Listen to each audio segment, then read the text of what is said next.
Hello दोस्तों, मेरा नाम है ऋषभ कुमार और आप सभी का स्वागत है आर के एजुकेशन पॉइंट में। दोस्तों, आज हम शुरुआत करेंगे क्लास 10 साइंस में chapter number 1 chemical reactions and equations. और आज हम आपके लिए उसका पार्ट नंबर 1 लाए हैं, जिसके अंदर आज हम आपको बताएंगे केमिकल रिएक्शंस क्या होती हैं। ठीक है, तो चलिए शुरुआत करते हैं। केमिकल रिएक्शंस की अगर आप डेफिनेशन देखें तो देखो क्या होगी कि chemical reactions are the process in which new substance with new properties are formed. Clear? Chemical reaction एक वो प्रोसेस है जहां पर एक सब्सटेंस से दूसरा सब्सटेंस बनता है एक अलग प्रॉपर्टीज के साथ, उसे आप क्या कहते हो? Chemical reaction. ठीक है, और समझाते हैं इसके बारे में। Chemical reaction involve chemical change. Chemical reaction involve chemical change. अब ये केमिकल चेंज क्या है? तो ये क्लास 9th में आपने पढ़ा है, या आपने क्लास 9th में पढ़ा होगा, क्लास 9th। इसमें देखो क्या है कि when one substance change into different substance, जब एक सब्सटेंस दूसरे सब्सटेंस में बदल जाए तब वहां पर हम क्या कहते हैं कि केमिकल चेंज हुआ है। तब हम वहां पर क्या कहते हैं कि भैया केमिकल चेंज हुआ है। For an example, burning of would, आपने लकड़ी जलाई, फिर उसके बाद जो काला काला वो बचा, हमने कह दिया कि केमिकल चेंज हुआ है। फॉर एग्जाम्पल शॉरिंग ऑफ मिल्क, भैया फॉर एग्जाम्पल गर्मियों में क्या होता है कि दूध बाहर रख देते हैं तो क्या हो जाता है, वो खट्टा हो जाता है, मीन्स फट जाता है, तो वो क्या है? एक केमिकल चेंज है। तीसरा, रस्टिंग ऑफ आयरन, अगर लोहे को मान लो बाहर रख दिया पानी में या हवा में तो उसमें क्या लग जाता है? जंग लग जाता है। क्या लग जाता है? जंग। वो ब्राउन कलर का ऐसा खरखुरा सा हो जाता है, मीन्स वो क्या हो गया? Chemical change. ठीक है, जैसे फॉर एन एग्जाम्पल, भाई आपकी मदर ने क्या काम करा? भाई आटा गूंदा, और आटा आपसे कह दिया कि भाई इसे फ्रिज में रख देना। अब आपने शैतानी करी और आप बाहर चले गए खेलने, आपने आटा रखा नहीं, तो होगा क्या कि जब शाम के वो आटे में एक अलग स्मेल हो जाएगी, मतलब कि वहाँ पर भी क्या हुआ है? एक केमिकल चेंज हुआ है। क्लियर? केमिकल चेंज का मतलब क्या है कि एक सब्सटेंस से नई चीज़ें बन जाना, नए डिफरेंट सब्सटेंस बन जाना, उसे आप केमिकल चेंज कहते हो।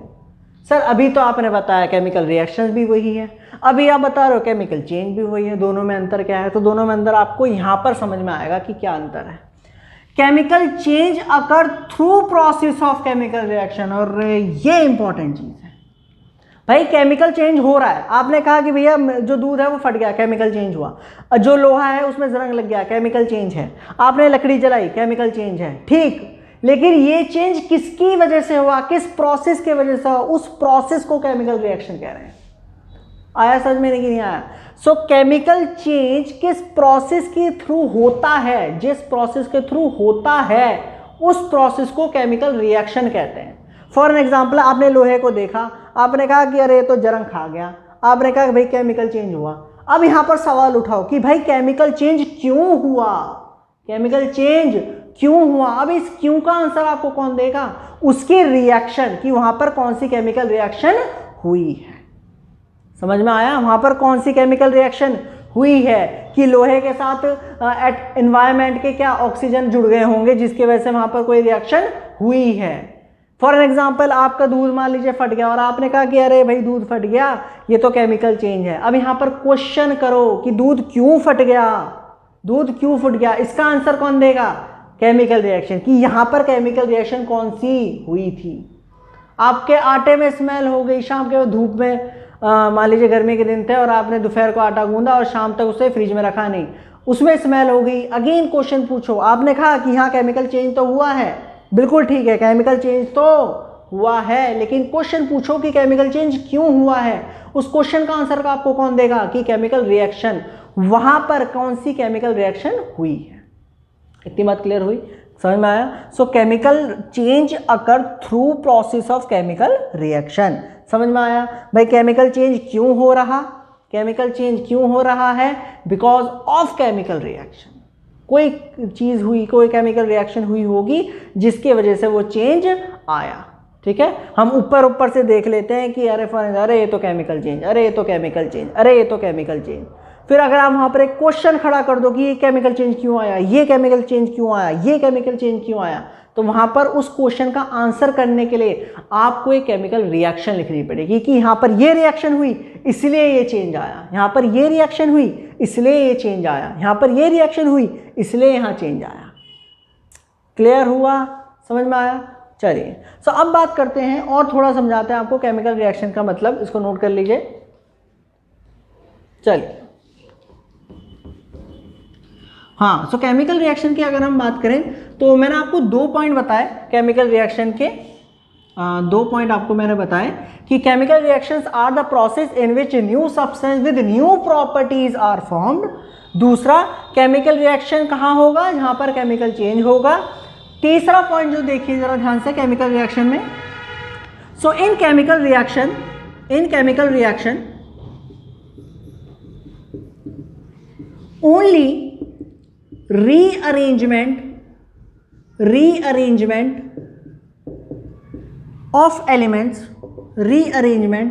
of elements occur. Clear? No new elements formed in chemical reaction.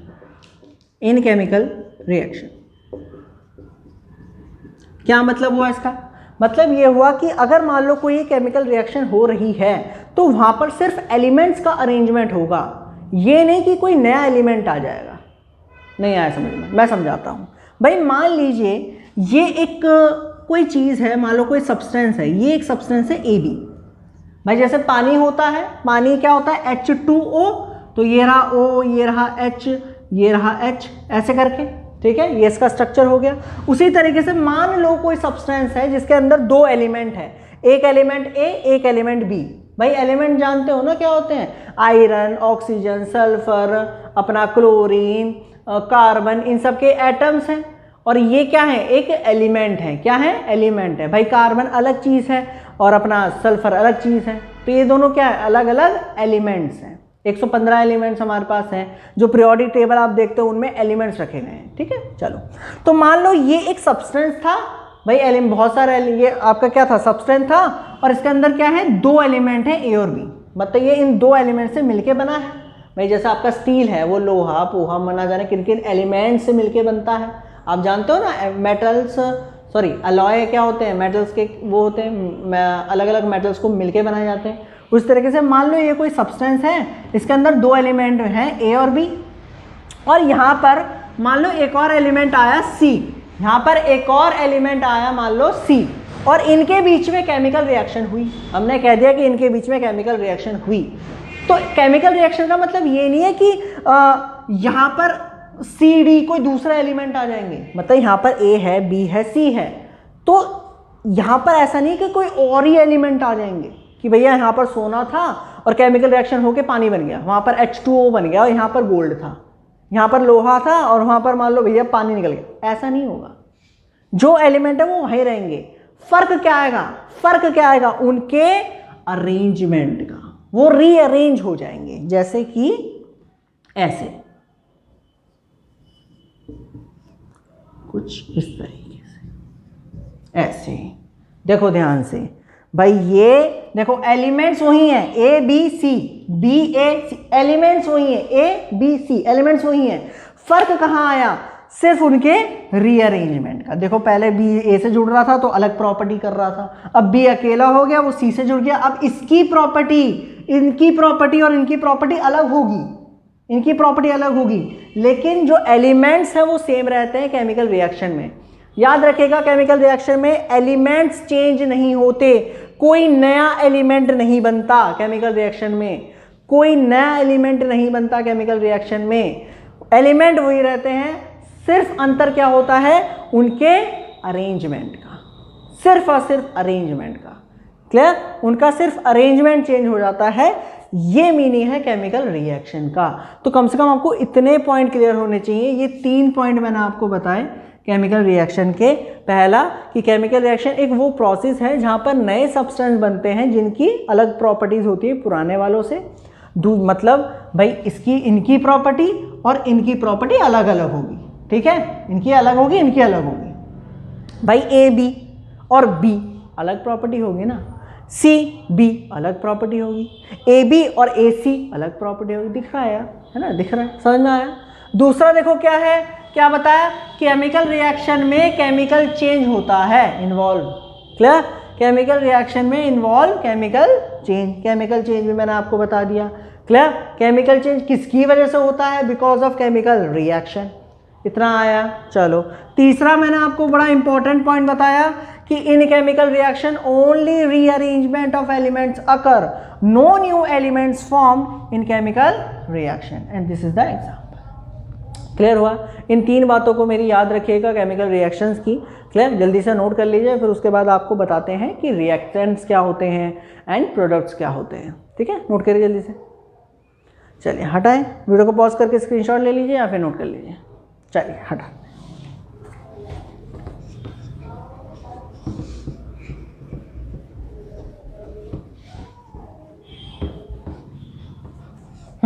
अब बात करते हैं हम छोटी छोटी बातों की, जैसे हमारा पहला आता है रिएक्टेंट्स।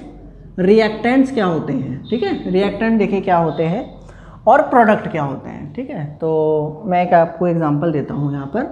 मान लीजिए ये ए था और ये बी था। मान लो ये कोई सब्सटेंस था और ये कोई सब्सटेंस था। भाई ये कोई एक सब्सटेंस है और ये भी कोई एक सब्सटेंस है, ए और बी। मैं सब्सटेंस की बात कर रहा हूँ, याद रखना सब्सटेंस और एलिमेंट्स, ठीक है, थोड़ा अलग अलग है। मैं सब्सटेंस की बात कर रहा हूँ, ये दोनों क्या है? सब्सटेंस है और इनकी रिएक्शन हुई, हमें नहीं वो रिएक्शन हुई, रिएक्शन करके ये बदल गए सी और डी में। ठीक है, सी और डी में। अब यहाँ पर कंफ्यूज मत होना, कभी तुम ये कहोगे सर अभी आपने बताया एलिमेंट नहीं बदलते। एलिमेंट नहीं है, ए बी सी डी यहाँ पर क्या दिखा रहे हैं? सब्सटेंस दिखा रहे हैं। जैसे देख ध्यान से, ए बी, उसके बाद सी, उसके बाद मैंने ये बताया था, ये बताया था, तो मैंने इसको पूरा ए माना है, इसको पूरा बी माना है, इसको पूरा सी माना है, इसको पूरा डी सब्सटेंस माना है, तो वो दिखा रहा हूं मैं। कंफ्यूज मत होना एलिमेंट्स में और सब्सटेंस में। ठीक है, ऊपर से पूरा देखा सब्सटेंस, आप उसके अंदर चले गए कि अच्छा ये एलिमेंट जुड़ रहे हैं तो एलिमेंट। ठीक, हाँ, तो इसको कंफ्यूज मत होना। ठीक है, चलो तो ए बी सी डी यहाँ पर मान ली क्या है? सब्सटेंस। तो आपने ए और बी को मिलाया और आपको क्या मिल गया? सी और डी मिल गया, लेट से। तो जो सब्सटेंस रिएक्शन में पार्ट ले रहे हैं उनको आप क्या कहते हो? उनको आप क्या कहते हो? रिएक्टेंट्स। उनको आप क्या कहते हो? रिएक्टेंट्स। भाई दो substance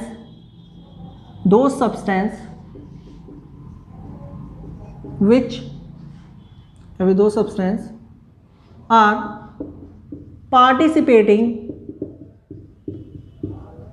in chemical reaction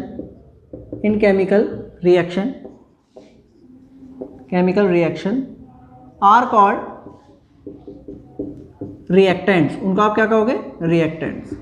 means ए और बी क्या है? reactants। ए और बी क्या है? reactants। मैं आपको एक और एग्जांपल देता हूं, ठीक है, इसका एक और एग्जांपल देखते हैं। भाई मान लो ये एक गिलास दूध रखा है, ये क्या है? मिल्क है। एक गिलास दूध मान लीजिए आपकी मम्मी ने सुबह रख दिया आपसे, ठीक है, आपको पिलाने के लिए। अब आप शैतान आदमी, आपने दूध पिया नहीं, आप बाहर चले गए। अब ये शाम तक ऐसे ही रखा रहा और आपने कहा कि ये तो खट्टा हो गया, मतलब खराब हो गया, फट गया, जो भी है। तो अब जरा ध्यान से देखिए, ये फटा क्यों? मैं आपको ऐसे रफली बता देता हूँ कि बाहर ऑक्सीजन के मॉलिक्यूल्स होते हैं, ठीक है, जो इसके साथ क्या काम करते हैं? रिएक्शन करते हैं ऑक्सीजन के। ये किसके हैं? ऑक्सीजन के मॉलिक्यूल्स। ये इसके साथ मिलते हैं और फिर रिएक्शन होती है, ठीक है। अब जरा ध्यान से देखिए, रिएक्टेंट कौन है? कौन कौन मिलके रिएक्शन कर रहा है? ऑक्सीजन और मिल्क। मिल्क और ऑक्सीजन यहाँ पर क्या हो गए? आपके रिएक्टेंट हो गए। जैसे एक और एग्जांपल देखो, भाई मान लो ये लोहे का पीस है, ये आयरन है, ये क्या है? आयरन है। इसको बाहर रख दिया गया, ठीक है, इसको बाहर रख दिया खुले में, और जहाँ पर ऑक्सीजन है, पानी है, ये है, तो ऑक्सीजन के मॉलिक्यूल इसके ऊपर आएंगे और पानी के मॉलिक्यूल भी इसके ऊपर आएंगे, ठीक है। तो रिएक्टेंट कितनी चीजें हो गई? पानी, लोहा और ऑक्सीजन। इन तीनों को मिला के क्या बनेगा? जरंग, रस्ट बनेगा इन तीनों को मिला के। क्लियर हुआ? समझ में आया? तो वो चीजें, वो सब्सटेंस जो केमिकल रिएक्शन में पार्ट लेते हैं, जिनकी वजह से केमिकल रिएक्शन हो रही है, उनको रिएक्टेंट्स कहते हैं, ठीक है। चलो हटाएं। अब बात करते हैं प्रोडक्ट की। प्रोडक्ट क्या होंगे? भाई वो सब्सटेंस जो रिजल्टेंट होगा, मतलब कि जो रिजल्ट होगा एक केमिकल रिएक्शन का। प्रोडक्ट क्या है? कि result of chemical reaction. Clear?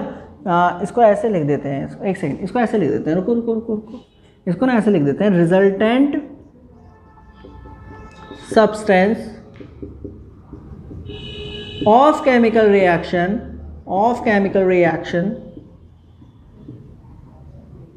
Called products. ठीक है, उनको आप क्या कहते हो? प्रोडक्ट कहते हो। भाई केमिकल रिएक्शन के बाद जो मिले उसे आप क्या कहोगे? प्रोडक्ट कहोगे। जैसे फॉर एग्जांपल लोहा है, अब लोहा तो पहले आपने बाहर रख दिया, अब कुछ दिनों के बाद लोहे में क्या लग गया? जरंग लग गया। अब वो जरंग क्या है? वो प्रोडक्ट है। वो जरंग क्या है? वो प्रोडक्ट है ना। मान लीजिए आपने आटा था, आटा मान लीजिए आपकी मम्मी ने गूंदने के बाद वो बाहर रख दिया, धूप हो रही थी, मतलब गर्मी के दिन थे, अब वो शाम तक ऐसे बाहर रखा रहा। अब शाम को वो क्या गया? बुस गया, कहते हैं ना आटा बुस गया। अब वो बुस क्या गया? वो जो बना वो क्या बना? खमीर, जिसे तुम कहते हो खमीर कहते हैं ना, जो भी है खमीर कहते हैं। ठीक है, तो वो बेसिकली क्या है? वो अब क्या है? प्रोडक्ट। वो क्या है? प्रोडक्ट। समझ में आया? आसान है, क्लियर हुआ? यहाँ पर प्रोडक्ट क्या है? सी और डी। यहाँ पर प्रोडक्ट क्या है? ये क्या है? प्रोडक्ट्स। ये क्या है? प्रोडक्ट्स। ठीक है, ये क्या है? प्रोडक्ट। क्लियर हुआ? रिएक्टेंट का और प्रोडक्ट का समझ में आया? भाई जिसकी जो रिएक्शन में पार्टिसिपेट कर रहे हैं कि आओ भाई हम रिएक्शन करेंगे, वो रिएक्टेंट्स हैं। उनके साथ जो हुआ और उनके जो नए सब्सटेंस बने, जिनकी नई प्रॉपर्टी थी, जो नए बने, उनको हमने क्या कह दिया? प्रोडक्ट कह दिया। ठीक है भैया, चलो नोट करिए जल्दी से। हटाएं। चलिए अब आपको एक इम्पॉर्टेंट रिएक्शन बताते हैं, एक एग्जाम्पल बताते हैं केमिकल रिएक्शन का। ठीक है, ये केमिकल रिएक्शन का हमारे बोर्ड एग्जाम्स में भी काफ़ी पूछा जाता है और एनसीईआरटी में भी दे रखा है।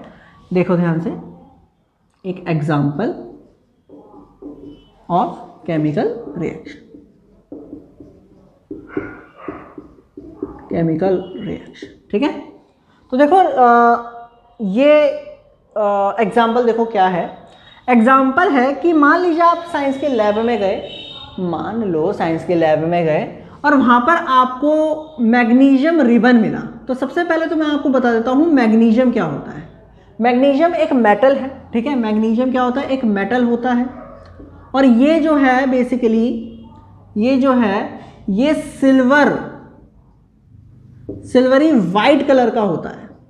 सिल्वरी वाइट कलर का होता है, ठीक है। सिल्वर और वाइट कलर का कॉम्बिनेशन कलर का होता है।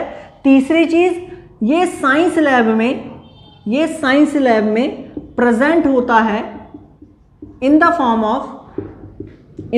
Of magnesium ribbon.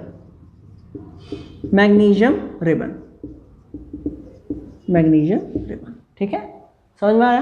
तो भैया मैग्नीशियम की बात याद रखिएगा, ये एक मेटल है, सिल्वरी वाइट कलर का होता है और ये साइंस की लैब में किसकी फॉर्म में मिलता है? मैग्नीशियम एक रिबन की फॉर्म में मिलता है, ठीक है। एक रिबन की फॉर्म में मिलता है, यह आपका मैग्नीशियम है, ठीक। अब हम इससे क्या करेंगे? इससे हम केमिकल रिएक्शन करेंगे। अब केमिकल रिएक्शन देखो क्या है, इसे नोट करो जल्दी से। सो देखा जाए केमिकल रिएक्शन देखे क्या है। सो मान लीजिए आप साइंस लैब में गए तो वहाँ पर आपको एक क्या मिला? एक मैग्नीशियम रिबन मिला, ठीक है। मैग्नीशियम रिबन मिला कुछ इस तरीके से। ये मैग्नीशियम रिबन है, ठीक है। ये आपका क्या है? मैग्नीशियम रिबन, ठीक है। आपने क्या काम करा? इसको हीट करा एक बंसन बर्नर की मदद से। बंसन बर्नर क्या होता है? बेसिकली तुम चूल्हा टाइप मान लो, ठीक है। ऐसे करके होता है पतला सा सिलेंडर टाइप में और यहाँ से हीट निकलती है ना। लाइटर टाइप में होता है, लाइटर टाइप में यहाँ से हीट निकलती है, वैसा ही है, ठीक है। गैस की तरह होता है। आग लगाई, वैसा आसान भाषा ना, आग लगाई इसमें, ठीक। चलो बहुत बढ़िया, रुक जाओ मैं ड्राइंग कर लूँ थोड़ी सी। तो ये आपका बंसन बर्नर हो गया, ठीक है। तो यहाँ पर आपने क्या काम करा? इसको यहाँ पर आपने क्या करा? हीट करा। ऐसे करके यहाँ पर आपने क्या दी? हीट दी, ठीक है बच्चों। क्लियर हुआ? समझ में आया? अच्छा, हीट कैसे दी? In presence of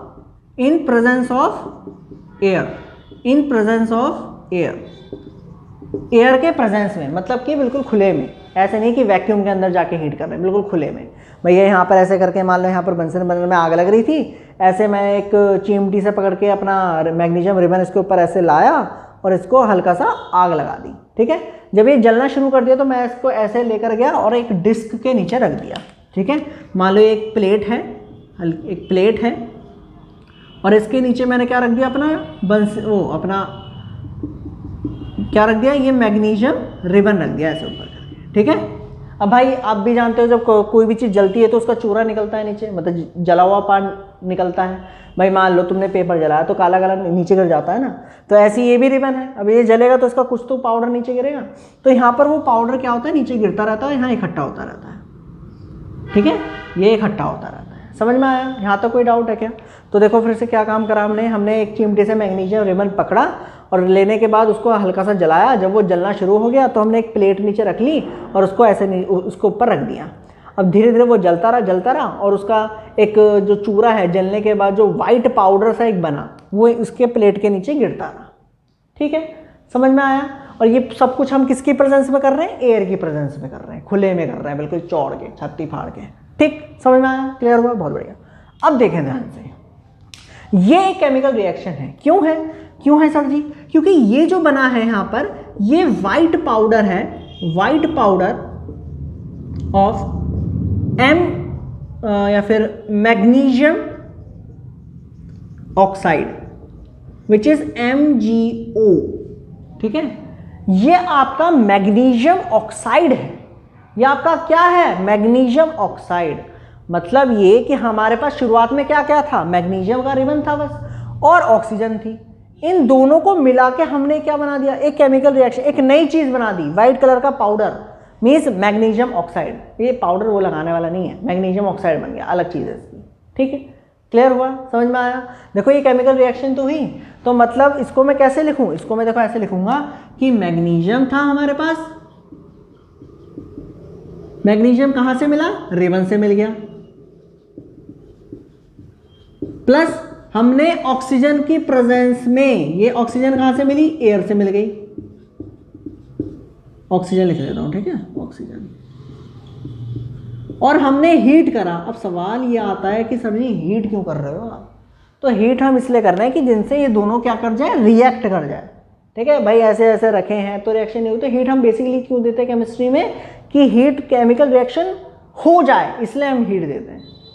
chemical reaction हो जाए इसलिए हम हीट देते हैं। ठीक है, जैसे फॉर एग्जांपल आटा मान लीजिए नॉर्मल रखा है, नॉर्मल टेम्परेचर पे, कांस्टेंट टेम्परेचर पर, तो उसे कुछ नहीं होगा। लेकिन जैसे धूप में, जैसे गर्मियों के दिनों में बाहर रख दिया तो टेम्परेचर बढ़ता है एकदम से, तो टेम्परेचर बढ़ने की वजह से हीट बेसिकली क्या है कि केमिकल रिएक्शन कराने में मदद करती है।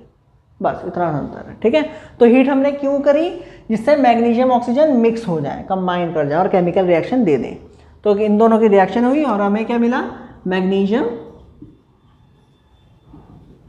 Oxide, magnesium oxide, white colour का पाउडर। ठीक है, जो ये रहा। तो ये केमिकल रिएक्शन थी। देखो ये केमिकल रिएक्शन है। यहाँ पर मैग्नीशियम और ऑक्सीजन क्या है? अगर मैं आपसे पूछूं मैग्नीशियम और ऑक्सीजन यहाँ पर क्या है? आपके रिएक्टेंट्स। यहाँ आपके क्या है? रिएक्टेंट्स। और आपका MgO मैग्नीशियम ऑक्साइड क्या है? प्रोडक्ट। क्या है? प्रोडक्ट। इतनी बात क्लियर हुई? देखो ध्यान से, समझ में आया हो तो क्लियर हुआ? समझ में आया? अच्छा, तो ये एग्जाम्पल था, बड़ा इंपॉर्टेंट एग्जाम्पल है, NCERT में भी दे रखा है। ये एग्जाम्पल है हमारा एक केमिकल रिएक्शन का। अब इसमें एक दो चीज़ें और आपको ध्यान रखने वाली हैं, जल्दी से नोट करिए इसे। एक दो चीज़ें और हैं यहाँ पर काम की, उसे देख लेते हैं। देखें देखें, ठीक है। तो एक दो चीज़ें क्या हैं मैं आपको बता देता हूँ, ज़्यादा बड़ी बातें नहीं है, देख लेते हैं। जो मैंने अभी आपको बताया कि ये एक मैग्नीशियम रिबन था, ये एक मैग्नीशियम रिबन था। तो इस मैग्नीशियम रिबन की शुरुआत मतलब कैसे होती है? मतलब आपको साइंस में दे दिया तो ये नहीं है कि आपको लैब में दिया और आप तुरंत आग लगाना शुरू कर देते हैं, नहीं। हल्की सी प्रोसेस इससे पहले भी करते हैं। वो केमिकल रिएक्शन नहीं, मैं आपको बता देता हूँ। इस रिबन के ऊपर एक ऊपर से कोटिंग होती है, ऐसे करके एक लेयर चढ़ी हुई होती है, ऐसे करके।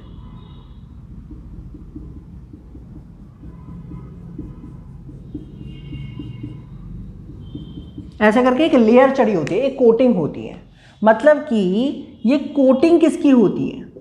Coating on magnesium ribbon. Initially शुरुआत में क्या होता है कि इनिशियली एक कोटिंग होती है मैग्नीशियम रिबन के ऊपर, और वो कोटिंग किसकी होती है? वो कोटिंग होती है मैग्नीशियम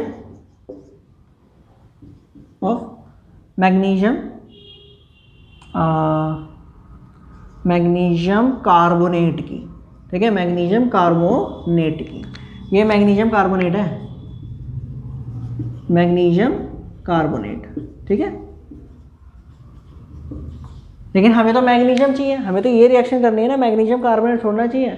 तो इसको हटाया जाता है, एक सैंड पेपर होता है, मतलब एक तरीके से एक पेपर होता है जिसमें हल्के हल्के कांटे से होते हैं, एक पेपर होता है। तो मान लो ये रिबन है, तो हमने क्या काम करा, एक सैंड पेपर लिया और उसको ऐसे करके यूँ करके घिसा, इस रिबन को यूँ करके घिसा, ऐसे करके घिसा, 4-5 बार घिस लिया। घिसने के बाद क्या होता है, जब हमने रब करा सैंड पेपर, तो ये जो मैग्नीशियम कार्बोनेट की जो लेयर है ये हट जाती है और हमारे पास सिर्फ और सिर्फ बचता है मैग्नीशियम रिबन, ठीक है। तो इसको, इस चीज़ को भी याद रख लीजिएगा। तो ये बात थी हमारी केमिकल रिएक्शन की, रिएक्टेंट्स की, प्रोडक्ट्स की, और ये आपकी रिएक्शन जो आपके स्कूल्स में ज़्यादातर या बोर्ड में पूछी जाती है। क्लियर? आई होप आपको केमिकल रिएक्शन का फंडा समझ में आया हो। अगर आपको ये वीडियो पसंद आए तो प्लीज़ लाइक कीजिए, शेयर कीजिए एंड सब्सक्राइब करना ना भूलिए आरके एजुकेशन पॉइंट को। फिर मिलेंगे ऐसी ही एक और वीडियो के साथ, जब तक के लिए गुड बाय।